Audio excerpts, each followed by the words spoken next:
तो hello traders, हम पिछले लेक्चर में पढ़े थे हैमर और बेयरिश एंगल्फिंग और बुलिश एंगल्फिंग के बारे में। तो थोड़ा सा उसके बारे में मैं आपको बता देता हूँ। तो हैमर जब भी फॉर्म होगा ना, तो वो क्या करता है, रिवर्स कर देता है डायरेक्शन को। जिस डायरेक्शन में ट्रेड चल रहा होता है, मार्केट चल रहा होता है, उसको रिवर्स कर देता है, चाहे जहाँ वो हैमर फॉर्म हो जाए, उल्टा हो, सीधा हो, इन्वर्टेड हो। और हैमर होता कैसा है, हैमर जैसा ही दिखना हो दिखेगा वो, ठीक है, या ऐसा कुछ दिखेगा, या फिर हो सकता है उल्टा है तो फिर ऐसा कुछ दिखेगा, ठीक है। तो यही एक हैमर है। तो ये जब भी फॉर्म होगा तो ट्रेड को रिवर्स कर देगा, ठीक है। तो और हम क्या पढ़े थे, बेयरिश एंगल्फिंग और बुलिश एंगल्फिंग के बारे में। तो थोड़ा सा नीचे आते हैं। हाँ, ये हैंगिंग मैन था, वही हैमर जैसा ही। और ये रहा, ये था बुलिश एंगल्फिंग। इसमें क्या था, अगर प्रीवियस कैंडल को जो है, नेक्स्ट कैंडल जो है अपने अंदर ले लेता है, तो वहाँ से भी ट्रेड रिवर्स हो जाएगी, ठीक है। अगर पहले नीचे की तरफ ट्रेड आ रही है, रेड कैंडल कोई बनी है, उसको उसके अचानक से ग्रीन कैंडल बनी है और उस कैंडल के बॉडी से अप जाके बंद हुई है, ऊपर जाके बंद हुई है, तो ठीक है। तो वहाँ पे क्या होगा कि ये भी यहाँ भी ट्रेड रिवर्स हो जाएगी। और सेम ये तब भी होगा जब बुलिश डायरेक्शन में मार्केट जा रहा होगा और ऊपर की तरफ बेयरिश इनगल्फिंग फॉर्म होगी, ठीक है। ये देख लीजिए आप, ये जो देख रहे हैं ना, इसको देख लीजिए बस, कैसे कैंडल होती है। तो नेक्स्ट कैंडल पे चलते हैं। ये तो पिछले लेक्चर में बता दिया था मैं आपको। तो अभी जो है यहाँ पे है ट्विजर बॉटम। ये बहुत ज़रा मिस्टेक है यहाँ पे। तो ये ना बहुत अच्छे से, ये भी बहुत अच्छा कैंडल है, ये देखने को मिलता है। ये कैसा होता है, जैसे ये ना सेम बॉडी होगी और सेम लेंथ का वीक होगा अप्रॉक्स। तो यहाँ जहाँ पे सेम बॉडी और सेम वीक होती है ना, तो वो लाइन इसके लिए बहुत स्ट्रॉन्ग सपोर्ट बन जाता है, ठीक है। तो यहाँ पे जो है ट्रेड रिवर्स हो जाती है। अगर ये अप बनी है तो ट्रेड नीचे आ सकती है, नीचे बनी है तो ऊपर जा सकती है। बट हम यहाँ ट्रेड जब भी करते हैं तो हम सपोर्ट रेजिस्टेंस को देखते हुए करते हैं और प्राइस एक्शन को देखते हुए करते हैं। ये नहीं कि कैंडल बनी तो हम ट्रेड ले लिए, नहीं।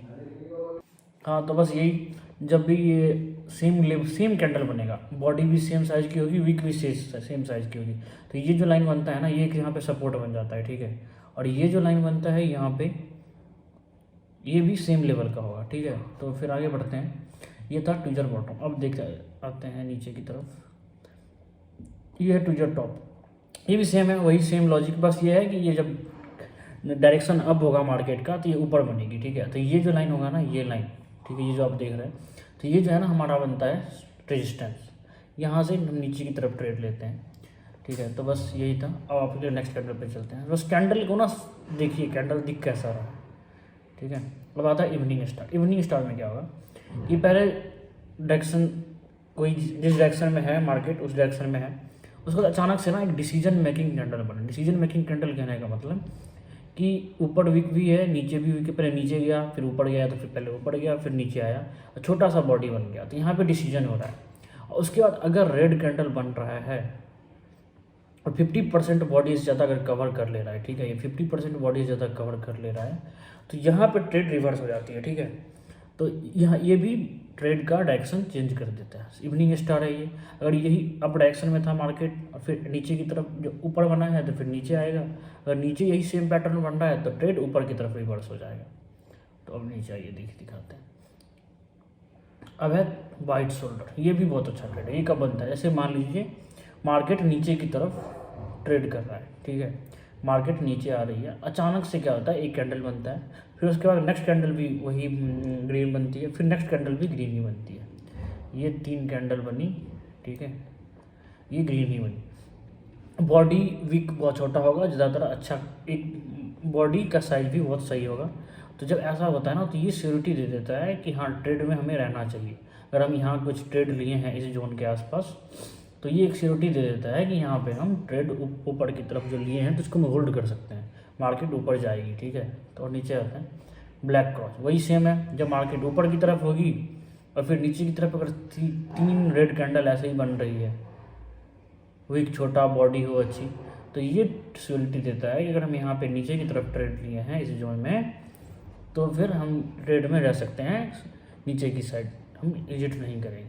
तो यहाँ पे कंफर्मेशन बढ़ जाती है, ठीक है। तो ये था ब्लैक क्रॉस। तो हेलो ट्रेडर्स, अभी हम नेक्स्ट कैंडल डोजी पे चलते हैं। तो डोजी होता है ना डिसीजन मेकिंग कैंडल होता है, ठीक है। यहाँ पे क्या होता है, बायर्स और सेलर्स जो है आपस में फाइट करते हैं कि हम मार्केट ऊपर ले जाएंगे तो हम नीचे ले जाएंगे, और जीतता कोई नहीं है, कोई सक्सेस नहीं करता है। तो इसमें क्या होता है कि ओपनिंग प्राइस और क्लोजिंग प्राइस ऑलमोस्ट सेम जगह होता है, ठीक है। ऊपर की तरफ भी वीक फॉर्म होगी, नीचे की तरफ भी वीक फॉर्म होगी, या 3 वीक होगी भी नहीं, छोटी होगी। लेकिन ओपनिंग प्राइस और क्लोज प्राइस क्या होता है, सेम होता है, तो उसको बोलते हैं डोजी, ठीक है। तो डोजी क्या होता है, यहाँ पर डिसीजन मेकिंग कैंडल है, ठीक है। तो जब यहाँ बनेगी ना, तो इससे हमको बचना है, इससे हमको यहाँ पे हमको ट्रेड नहीं करना है, थोड़ा वेट करना है, नेक्स्ट कैंडल का वेट करेंगे। और सेम होता है स्पिनिंग टॉप। तो इसमें फ़र्क ये होता है, ये भी डिसीजन मेकिंग कैंडल ही होती है, बट इसमें जो है ना सेम ओपनिंग प्राइस और क्लोज प्राइस सेम होता है, बट इसमें जो है बॉडी थोड़ी होती है, या तो नीचे की तरफ होगी या तो ऊपर की तरफ, रेड होगी या तो ग्रीन होगी, बट बॉडी थोड़ी होगी। तो ये भी डिसीजन मेकिंग कैंडल ही होती है। मार्केट ऊपर ले जाना चाहेगा बायर्स, सेलर्स नीचे ले जाना चाहेगा, बट जीतेगा कोई नहीं।